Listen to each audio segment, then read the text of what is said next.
astronomie, astrophysique, cosmologie, astroparticules. Ça se passe là-haut, par Eric Simon. Des astronomes viennent de découvrir que la croûte glacée de Europe, satellite de Jupiter, qui abrite un océan liquide, s'est complètement réorientée en pivotant de près de 70 degrés par rapport à son axe de rotation il y a seulement quelques millions d'années. Les pôles actuels de Europe ne sont pas du tout là où ils étaient il y a quelques millions d'années. Une étude parue dans Geophysical Research Letters. Paul Schenck du Lunar and Planetary Institute, University's Space Research Association à Houston et ses collaborateurs ont analysé des vieilles images de Europe enregistrées par les sondes Voyager dans les années 80 et Galileo entre 1995 et 2003. Ils parviennent à déterminer que les motifs circulaires à grande échelle qui sont observés sur la croûte de glace du satellite, des dépressions concentriques circulaires, se sont formés à la faveur d'une réorientation importante de l'ensemble de la calotte, un processus que les spécialistes nomment une migration polaire vraie.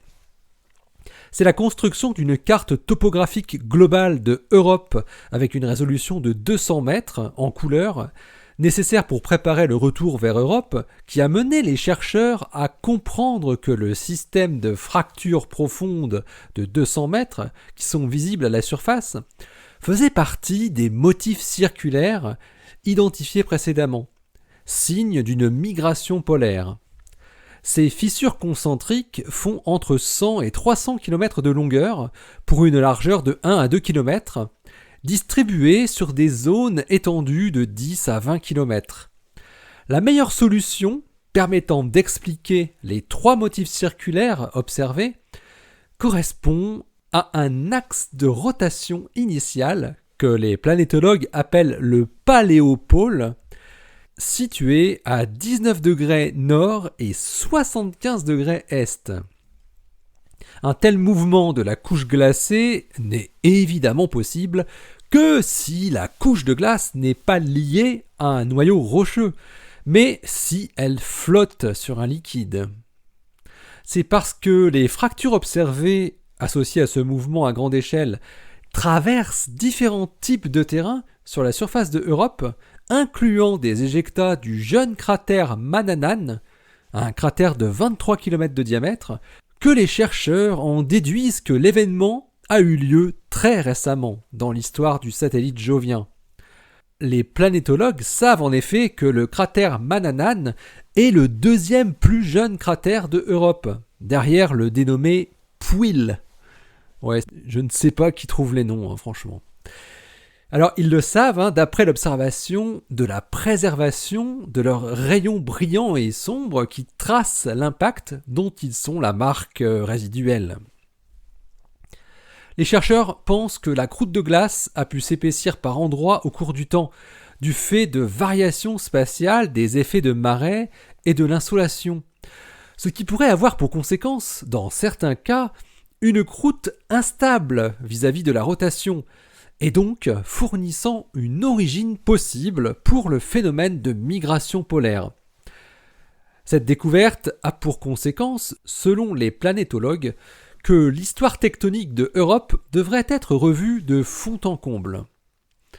Les propriétés de la couche de glace qui sont déduites de cette étude pourront heureusement être validées ou invalidées par la sonde Europa Clipper, qui devrait être lancée par la NASA dans 5 ans.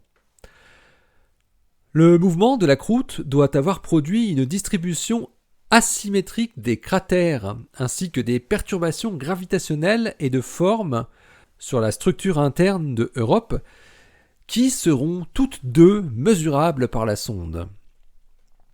Les planétologues prédisent également que la réorientation récente devrait induire un décalage de la variation d'épaisseur par rapport au motif attendu en cas d'équilibre. En effet, l'échelle de temps pour que la croûte de glace se réajuste en termes thermiques et d'épaisseur à la suite d'un événement de migration polaire vrai est proportionnelle à l'épaisseur de glace au carré et inversement proportionnelle à la diffusivité thermique. Alors pour une épaisseur de 20 km, cette échelle de temps vaut 12 millions d'années. Or, l'âge moyen de la surface d'Europe est estimé valoir 50 millions d'années. La distribution de l'épaisseur de glace sur Europe doit donc encore représenter son état d'avant la grosse rotation de la croûte, si l'analyse de Schenck et ses collaborateurs est correcte. Là encore, Europa Clipper pourra le confirmer sans problème grâce à ses instruments de mesure dédiés. L'article de Paul Schenck et ses collaborateurs est paru dans Geophysical Research Letters le 29 juillet 2020 et il porte le titre A Very Young Age for True Polar Wonder on Europa from Related Fracturing. Allez, d'ici la prochaine, portez-vous bien, restez bien les yeux vers le ciel et les pieds sur terre. Allez, salut!